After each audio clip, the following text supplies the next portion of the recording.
Tingnan ko nga. Ay, marunong. Wow, amazing! Eh, walatse. Yan, si Alina. Yan pala. Oh, pastillas de leche. Pastillas de leche tsaka, ano yan? Я не знаю. Oraro cookies. You know? Like this? Yeah. Ano na nga yung tawag namin dito? Basta, ganyan. We will try. Mama. Hello everyone! Today I will show you our daily routine every after hard rain dito sa amin. Kasi last night as in, overnight siyang mag-rain ng super duper lakas. Kaya super wet ng aming daanan doon. And malambot. Sticky siya. Kasi clay siya. Tapos, sa dadaanan pa talaga namin is nakakarang tong baka. Baka naman, anuhin niya kami. Dito na lang kami sa may part here. Ayan. This is mine? But today, we are planning another route. Pero mas malayo siya. We will go here. Iikot kami. Ayan. And now, she's ready already. Kostya is here. They are ready. Oriku. So, there they are. And now we're going this way. Ayan. Kasi here is mas maganda yung way. Kasi may mga siya, limestone. Unlike there na talagang clay siya. Pero, mas malayo. Try ko kung ilang minutes from here. Ngayon ko lang nabasa yung message ni Valia. Medyo na late kasi si Hannah today. Tagal niya kasing gumising. Monday kasi. So, ayun. Hindi ko na siya na-replyan kasi ayun, nandito naman na kami. Sinundo na namin sila. Ang tagal nila maglakad. So, ganyan yung itsura ng road here. And then, ito na yung busy road. Ito lang kasi dito is medyo, medyo risky kasi super busy road talaga dito. Kasi high school doon, first road. Let's go there.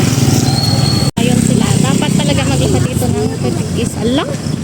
Tingnan nyo naman yung dadaanan namin. Paano kami dadaan dyan? Wait lang.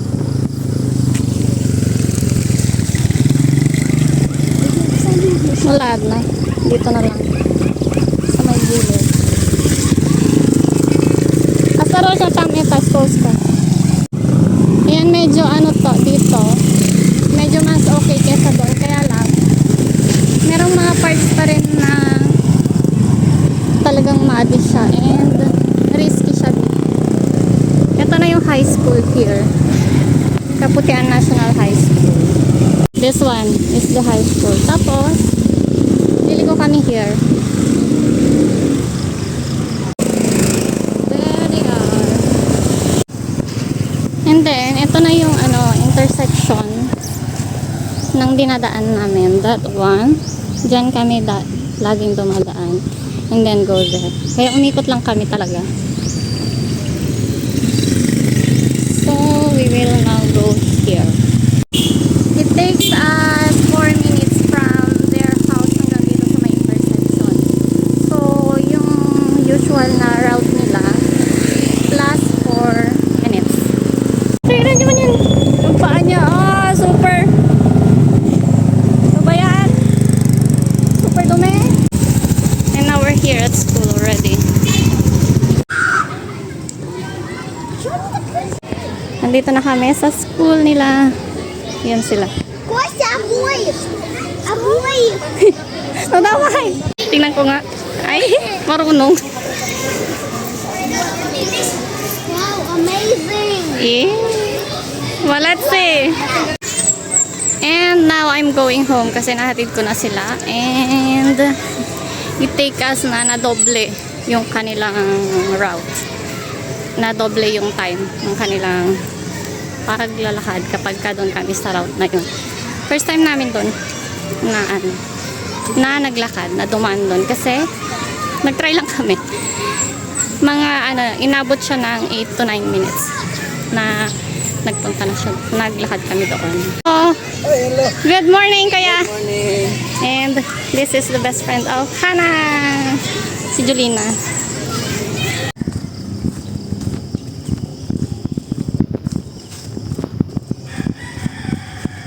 In this part, medyo okay pa kasi matigas yung lupa. May mga bato-bato pa.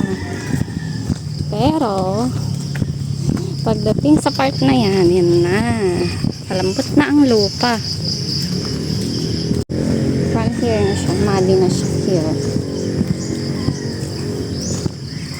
Yan. Yan yung papunta kay Lavalia.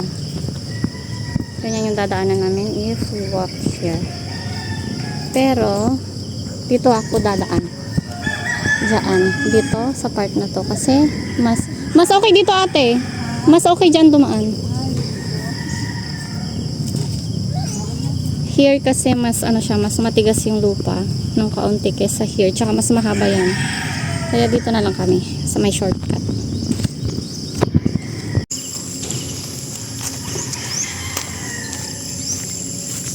And now I'm home. Ayan. Ganyan din dadaanan namin here. Diba?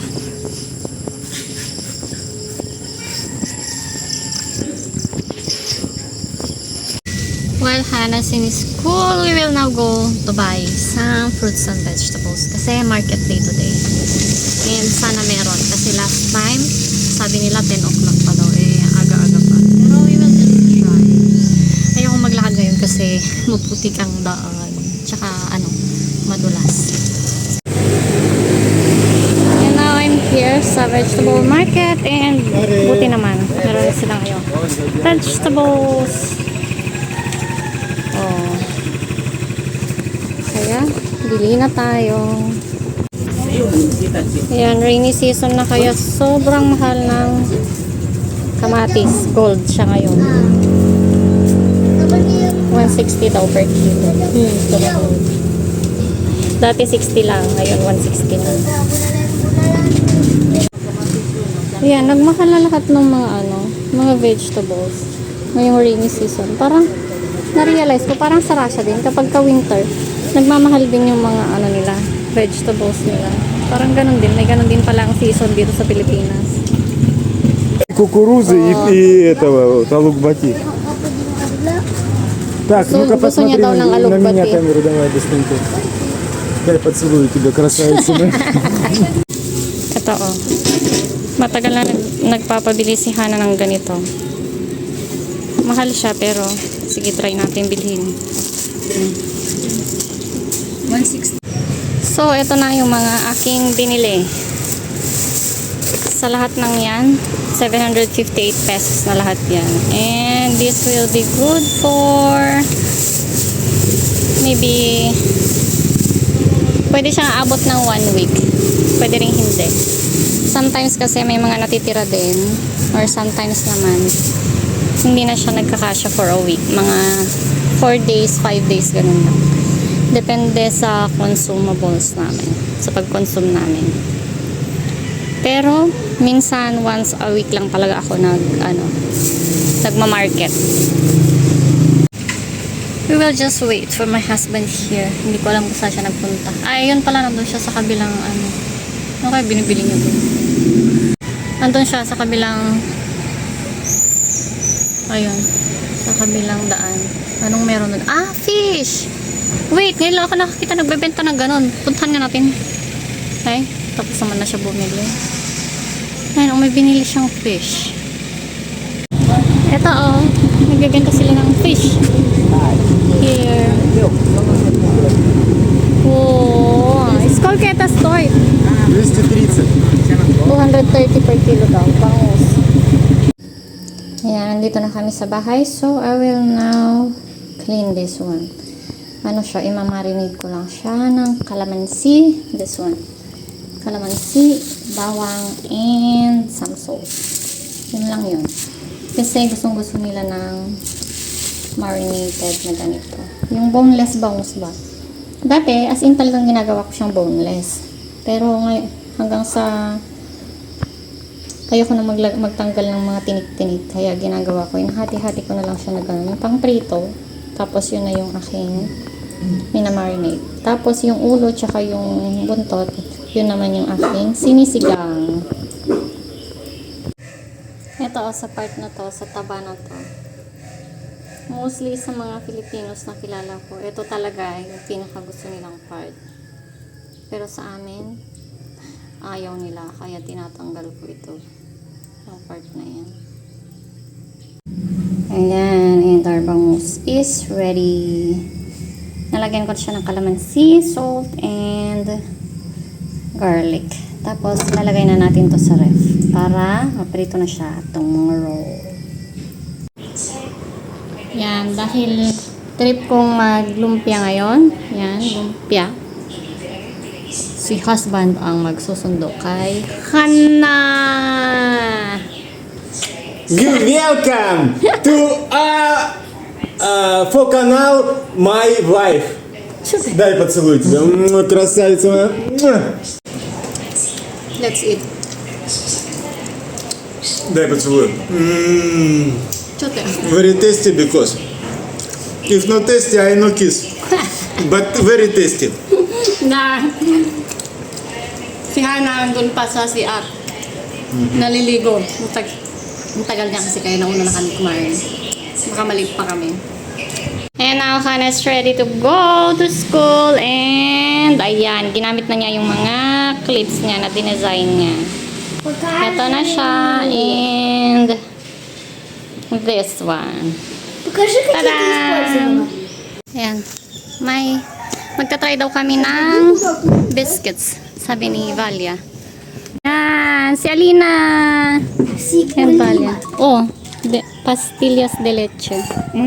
Pastillas de leche tsaka, ano yan? Я не знаю. Oraro cookies. You know? Like this? Yeah. Ano na nga yung tawag namin dito? Basta, ganyan. We will try. Мама, Вкусно. Это легко открывается. у меня Да, Миша говорит не сладко, но по мне они чуть-чуть сладкие. Ну что? вкусняк. Сладкий или нет? Но аккуратно это, потому что Нормально. Но надо... они очень сильно крошат. Da. Ano na nga yung pangalan nito? Kalimutan. Give your friend. Masarap siya. Мама, And now, это We are похоже на going. дуриановый конфет. para daw durian yung ano, pastillas. Почему? Dito na kami dadaan kasi medyo tumigas naman na. Pwede na siyang daanan. Lalo na sa mga lightweight na gaya ko. Ты что ты делаешь? А? Просто проверить. У нас Kostya get some sa pastillas para daw ibigay niya sa kanyang friends. Yan. Nandito na kami sa school and papunta na kami sa kanilang room. Doon sa pinakadulo-dulo talaga. Dito na ako sa room nila and ganito dito. Kapag ka rainy season, nasa labas yung mga shoes nila and nagchichinela sila sa loob. Pero kay Hana, baliktad. Ginagawa ko. Nagchichinela siya papunta and then nagsasapatos siya sa loob. Pauwi na ako. Nakakatawa yung mga bata here kasi during lunch break nila, ang nilalaro nila is volleyball, badminton, ganon. And the others is wala lang. Naglalaro lang ng kung ano-ano. Samantalang ng mga kapanahunan namin, ang mga nilalaro namin is 10-20, Chinese garter, sipa, mga ganon ba? Luksong baka, luksong tinik, tama ba? Luksong tinik tawag doon. Mga ganong mga laro. Lalong-lalo na yung sipa. Nung nag-high school ako, naalala ko. Siyempre high school na yon. Binawal ng school namin. Bawal na magsipa sa lunch break. Kasi nga, siyempre, nagdadalaga na yung mga age na gano'n. Kaya, binabawal nila nung sa school namin. Pwede kung yung sipa na pang professional talaga. Pero yung sipa talaga na yung, alam mo yung Yung pera na may butas sa gitna. Tapos lalagyan ng yung wrapper ng candy. Yon, ganun na sipa.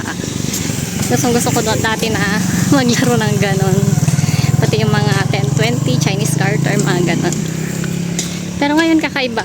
As in talaga yung volleyball tsaka badminton talaga yung mga nilalaro nila. Ay, nakakatuwa. Video ko sana kanina kaya lang baka bawal. Kaya hindi ko na lang video. And now I'm home. We wait na lang natin sila na mag 2 o'clock para sunduin natin sila. So, yun yung routine namin every rainy season. That would be all for today. See you in the next vlog. Bye-bye!